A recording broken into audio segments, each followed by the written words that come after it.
آج ہم تاریخ کے ایک ایسے باب کا گہرائی سے جائزہ لے رہے ہیں جو صدیوں تک یورپ کے نقشے پر ایک منفرد تہذیب کے طور پر جگمگاتا رہا۔ الاندلس۔ جی، الاندلس یہ وہ نام ہے جو 711 سے 1492 تک ایبیرین جزیرہ نما پر قائم مسلم حکومت کے لیے استعمال ہوتا ہے۔ اور ہمارے پاس اس موضوع پر بات کرنے کے لیے کافی مواد بھی ہے۔ تاریخی دستاویزات ہیں، علمی مقالے ہیں، کچھ انسائکلوپیڈیا سے لی گئی معلومات اور وہ نقشے اور تصاویر بھی۔ بالکل، تو ان سب کو سامنے رکھ کر ہم کوشش کریں گے کہ اس دور کی اہم باتوں کو سمجھیں۔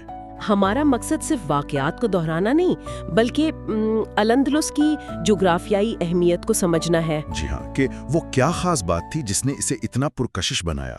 پھر ہم دیکھیں گے کہ یہ تہذیب کیسے عروج پر پہنچی، اس کا سنہری دور کیسا تھا، ثقافت اور سائنس میں کیا کمالات ہوئے۔ بالکل، اور پھر ظاہر ہے زوال کیوں اور کیسے ہوا، اور سب سے اہم اس کا ورثہ آج ہمارے لیے کیا معنی رکھتا ہے۔ تو کوشش ہوگی کہ صرف حقائق نہیں بلکہ وہ دلچسپ تفصیلات بھی سامنے آئیں جو سوچنے پر مجبور کریں۔ جی بالکل۔ تو آئیے سب سے پہلے اس سرزمین کی بات کرتے ہیں، الاندلس، یعنی آج کا اسپین اور پرتگال۔ جغرافیائی طور پر تو یہ ایک خاص مقام ہے، بہت خاص، بحر روم اور بحر اوقیانوس کے درمیان، یورپ اور افریقہ کے سنگم پر۔ نقشے پر دیکھیں تو اس کی اسٹریٹجک اہمیت بالکل واضح ہے، لیکن یہ صرف فوجی اہمیت تو نہیں تھی نا، کچھ اور بھی تھا۔ یقیناً 7ویں صدی کے ایک مقامی بشپ تھے اسیڈور آف سیول۔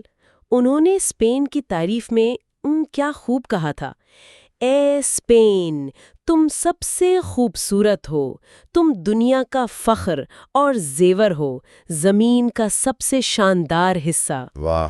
اور یہ صرف جذباتی بات نہیں تھی، الاندلس واقعی قدرتی وسائل سے مالا مال تھا۔ اچھا، جی، اس کی آب و ہوا میں غضب کا تنوع تھا، کہیں بحر روم کا موسم، کہیں سمندری اثرات، کہیں بالکل مختلف۔ تو اس کا نتیجہ یہ کہ زراعت کے لیے یہ جگہ بہترین تھی، زیتون، انگور، ہر قسم کے ترش پھل، اناج، مطلب پیداوار کی بھرمار تھی۔ یہ تو اسلامی دنیا کے باقی علاقوں کے مقابلے میں بہت مختلف رہا ہوگا۔ بالکل، مشرق وسطیٰ یا شمالی افریقہ کے زیادہ تر خشک علاقوں کے مقابلے میں یہ ایک حقیقی نعمت تھی۔ نقشے اور موسمیاتی چارٹ دیکھیں تو صاف پتہ چلتا ہے، یہ واقعی ایک ایبیرین انعام تھا۔ اور کیا اس جغرافیائی مقام کا کوئی سیاسی فائدہ بھی تھا؟ مطلب اسلامی دنیا کے مرکز سے اتنی دوری کا کوئی اثر؟ یقیناً، یہ ایک بہت اہم نقطہ ہے۔ الاندلس اسلامی سلطنت کے بالکل مغربی کنارے پر تھا، بغداد سے بہت دور، ہزاروں میل دور، اور پھر یورپ سے الگ کرتی وہ پیرینیز پہاڑوں کی قدرتی دیوار۔ اس سب نے یہاں کے حکمرانوں کو ہمیشہ ایک خاص حد تک خود مختاری دی۔ اچھا، وہ مرکزی سیاست سے کافی حد تک آزاد تھے، جیسے عبد الرحمن اول اموی شہزادے جو یہاں آ کر اپنی حکومت قائم کر سکے۔ بغداد کے لیے ان پر کنٹرول رکھنا بہت مشکل تھا۔ تو جغرافیہ نے سیاسی آزادی میں بھی مدد کی؟ جی ہاں، بالکل۔ جغرافیائی اہمیت تو سمجھ آ گئی، اب آتے ہیں کہانی کے آغاز پر۔ 711 عیسوی، طارق بن زیاد۔ جی، جبرالٹر پر اترنا۔ یہ مسلم فتح اتنی تیزی سے کیسے ہوئی؟ کیا وزیگوت حکمران اتنے کمزور تھے؟ ہاں، اس وقت وزیگوتھک بادشاہت اندرونی طور پر کافی کمزور تھی۔ بادشاہ روڈرک اور پچھلے بادشاہ کے بیٹوں میں وہ خانہ جنگی چل رہی تھی۔ اچھا، اندرونی خلفشار تھا۔ جی، اور ایک کہانی یہ بھی ہے، اگرچہ اس کی تاریخی حیثیت پر بحث ہے، کہ کاؤنٹ جولین نے اپنی بیٹی کے ساتھ مبینہ زیادتی کا بدلہ لینے کے لیے موسیٰ بن نصیر سے مدد مانگی تھی۔ تو یہ سب عوامل مل گئے؟ بالکل، ان اندرونی کمزوریوں نے طارق بن زیاد، جو بنیادی طور پر ایک بربر کمانڈر تھے، اور ان کی فوج کے لیے راستہ آسان کر دیا۔ بعد میں موسیٰ بن نصیر خود بھی آئے۔ اور وزیگوت اشرافیہ میں اتحاد نہیں تھا؟ بالکل نہیں تھا، یہی ان کی شکست کی بڑی وجہ بنا۔ اور پھر آتا ہے امیوں کا دوبارہ عروج، لیکن اس بار قرطبہ میں۔ یہ تو بڑا ڈرامائی موڑ ہے۔ بہت زیادہ۔ یہ عبد الرحمن اول کی کہانی ہے، وہ اموی شہزادے جو دمشق میں عباسیوں کے قتل عام سے بچ نکلے تھے۔ معجزانہ طور پر۔ جی، 5 سال بھٹکنے کے بعد 756 میں الاندلس پہنچے، اور یہاں انہوں نے قرطبہ میں ایک آزاد عمارت قائم کی۔ انہیں سکر قریش یعنی قریش کا باز بھی کہا جاتا ہے نا؟ جی ہاں، عباسی خلیفہ نے بھی ان کی ہمت کا اعتراف کیا تھا۔ انہوں نے صرف ریاست ہی قائم نہیں کی بلکہ قردبہ کی عظیم مسجد کی تعمیر شروع کروا کر الاندلس کی تہذیب کی بنیاد بھی رکھی۔ تو ایک طرح سے اموی وراثت مغرب میں محفوظ ہو گئے۔ بالکل، اور یہ بنیاد اتنی مضبوط تھی کہ آگے چل کر 929 میں انہی کے ایک جانشین عبد الرحمن سوم نے خود کو خلیفہ قرار دے دیا۔ امیر سے خلیفہ، یہ تو عروج کا نقطہ تھا۔ جی، الاندلس کے عروج کا نقطۂ آغاز۔ قردبہ اب بغداد اور قاہرہ کے پائے کا شہر بن چکا تھا، علم، دولت، طاقت کا مرکز۔ اور لائبریری والی بات وہ بھی اسی دور کی ہے۔ ہاں، کمال کی بات، ان کے بیٹے اور جانشین الحکم دوم کی ذاتی لائبریری میں کہتے ہیں 4 لاکھ کتابیں تھیں۔ 4 لاکھ اس زمانے میں؟ جی، ذرا سوچیں، یہ یورپ کے کسی بھی شاہی کتب خانے سے کہیں زیادہ تھا۔ یہ علم کی قدر کو ظاہر کرتا ہے۔ جی ہاں، اور یہی اس کی سب سے بڑی خصوصیت اور شاید سب سے متنازع پہلو بھی ہے۔ یہ ایک کثیر الثقافتی، کثیر المذہبی معاشرہ تھا۔ کون کون لوگ تھے وہاں؟ عرب حکمران طبقہ تھا، بربر فوجی اور آباد کار تھے، مقامی اسپانی آبادی جنہوں نے اسلام قبول کیا، موالیدی، وہ عیسائی جو مسلم حکومت میں رہتے تھے، مزارب، اور ایک اہم یہودی آبادی بھی تھی۔ اس کے لیے وہ کانویونسیا کی اصطلاح استعمال ہوتی ہے، مل جل کر رہنا؟ جی، کانویونسیا۔ کچھ مورخین اسے مذہبی رواداری اور ثقافتی تبادلے کا مثالی دور کہتے ہیں۔ لیکن اس پر بحث بھی ہے۔ ہاں بالکل، دوسرے مورخین کہتے ہیں کہ یہ تصویر مکمل نہیں، غیر مسلموں پر ذمی کی حیثیت سے کچھ پابندیاں تھیں اور کشیدگی کے ادوار بھی آئے۔ اچھا۔ لیکن یہ حقیقت ہے کہ خاص طور پر یہودیوں کے لیے یہ دور اکثر ان کا سنہری دور سمجھا جاتا تھا، اور مجموعی طور پر شرح خواندگی مغربی یورپ سے کہیں بلند تھی۔ تو علم کے میدان میں کیا خاص پیش رفت ہوئی؟ کن ناموں کا ذکر ضروری ہے؟ علمی دنیا میں تو الاندلس نے کمال کیا۔ فلسفے میں ابن رشد، ایوروز، جنہوں نے ارسطو کی فکر کو یورپ میں دوبارہ زندہ کیا، اور ان کی شرحیں یورپ میں پڑھائی جاتی رہیں۔ صدیوں تک انہوں نے یورپی نشاط ثانیہ کی راہ ہموار کی۔ پھر یہودی فلسفی موسیٰ بن میمونز بھی اسی ماحول کی پیداوار ہیں۔ ادب میں بھی کچھ نیا ہوا؟ جی، موشہ اور زجل جیسی نئی شعری اصناف جن میں عربی کے ساتھ مقامی زبانوں کا امتزاج تھا۔ اور سائنس؟ سائنس میں تو بہت کام ہوا۔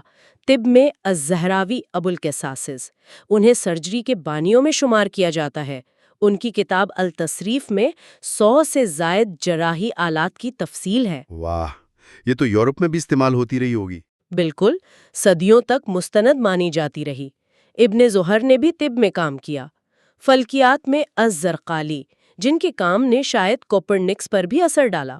اور ریاضی، انجینئرنگ؟ جی، خاص طور پر آبپاشی کے نظام، وہ آسیقیہ، ان میں جدت طرازی نے زراعت کو بہت ترقی دی۔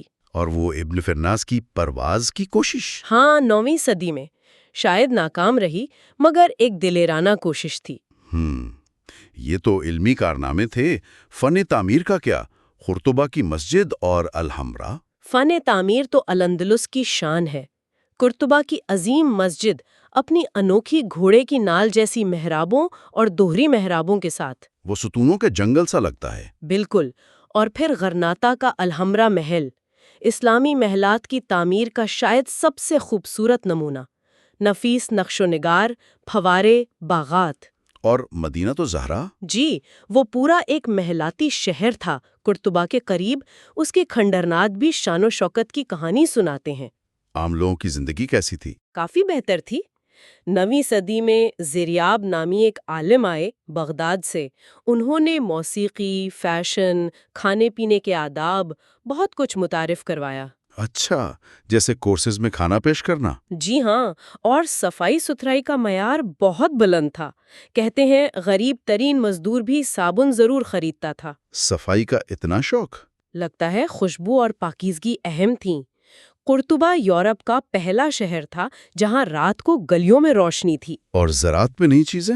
جی، چاول، گنا، بینگن، نارنگی، لیمو جیسی نئی فصلیں آئیں جس سے خوراک بہتر ہوئی۔ ایک اور بات، کچھ ذرائع ہم جنس پرستی کے حوالے سے زیادہ کھلے پن کا ذکر کرتے ہیں۔ جی، کچھ شاعری اور سماجی حلقوں، خاص طور پر اشرافیہ میں اس حوالے سے نسبتاً زیادہ رواداری کا اشارہ ملتا ہے، جو اس دور کے یورپ کے مقابلے میں غیر معمولی تھا۔ اتنی بلندی کے بعد زوال کیسے شروع ہوا؟ یہ ہمیشہ مشکل سوال ہوتا ہے۔ وجوہات پیچیدہ ہیں، لیکن سب سے بڑا عنصر اندرونی خلفشار تھا۔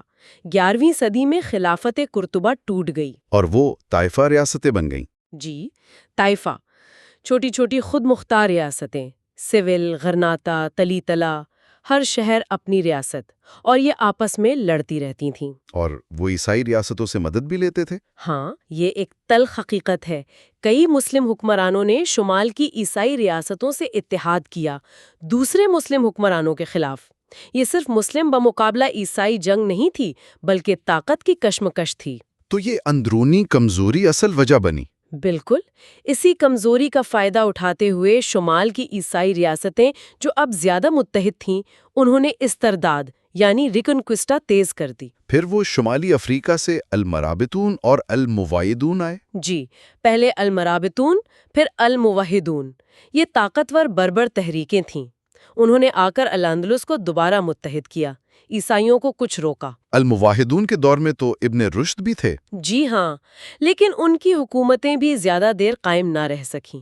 وہ مقامی آبادی کے لیے اکثر سخت گیر سمجھے جاتے تھے۔ اور پھر وہ جنگ لاسناواز دے تولوسا 1112 کی وہ فیصلہ کن شکست تھی۔ اس نے الاندلس میں مسلم طاقت کی کمر توڑ دی۔ اس کے بعد بڑے شہر تیزی سے عیسائیوں کے قبضے میں چلے گئے۔ اور آخر میں صرف غرناطہ بچا۔ جی، عمارت غرناطہ بنو نصر خاندان کی، یہ تقریباً 250 سال قائم رہی۔ اتنے عرصے کیسے؟ کئی وجوہات تھیں۔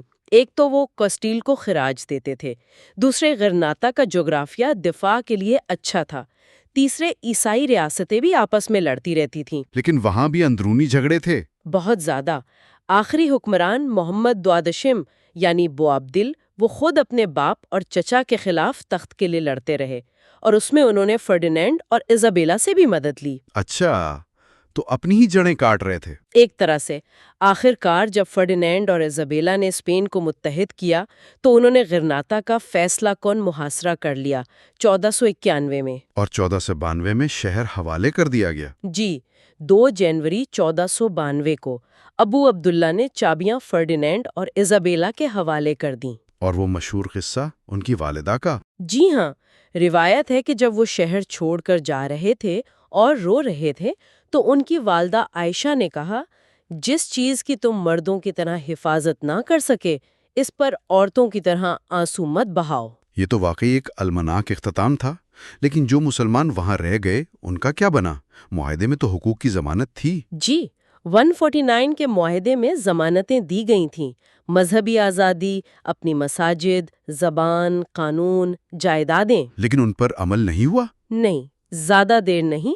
چرچ کے دباؤ میں، خاص طور پہ کارڈنل خیمینز جیسے لوگوں کے، جلد ہی مسلمانوں پر تبدیلی مذہب کے لیے دباؤ بڑھنے لگا۔ کتابیں جلانے کا واقعہ بھی اسی دور کا ہے۔ جی، 1499 میں خیمینز نے گرناطہ میں ہزاروں عربی کتابیں سرے عام جلوا دیں۔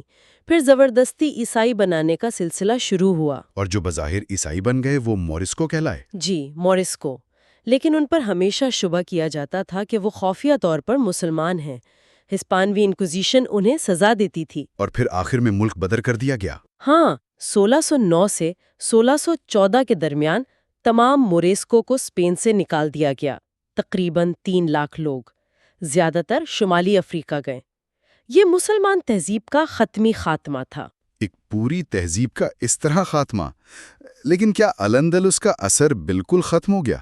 کیا کوئی وراثت آج بھی باقی ہے؟ بالکل باقی ہے، کئی شکلوں میں۔ سب سے بڑا اثر شاید علمی میدان میں تھا۔ جب تلیطلہ فتح ہوا تو وہاں عربی کتابوں کے خزانے ملے، جن میں یونانی فلسفہ بھی تھا۔ جی، ارسطو، افلاطون، جالینوس کی وہ تحریریں جو یورپ میں گم ہو چکی تھیں، ان کے لاطینی ترجموں نے یورپ میں علم کی نئی لہر پیدا کی جو نشاط ثانیہ کا پیش خیمہ بنی۔ فن تعمیر تو آج بھی موجود ہے۔ مسجد قرطبہ، الحمرا اور وہ مدیجار طرز تعمیر، یعنی مسلمانوں کے جانے کے بعد عیسائیوں کا اسلامی طرز استعمال کرنا۔ زبان پر بھی اثر ہے؟ ہسپانوی زبان میں ہزاروں عربی الفاظ ہیں، الکحل، الجبرا، زیتون، شوگر وغیرہ۔ اور جینیاتی طور پر بھی؟ افریقی جینز موجود ہیں جو صدیوں کے اختلاط کی گواہی ہے۔ لیکن آپ نے کہا کہ یہ ورثہ متنازع بھی ہے؟ جی ہاں، آج خود اسپین میں اس پر بحث ہے کہ الاندلس کو کیسے یاد کیا جائے۔ کیا یہ کانویوینسیا کا سنہری دور تھا یا مسلسل تصادم کا؟ کیا یہ اسپین کی اصل تاریخ ہے یا بیرونی قبضہ؟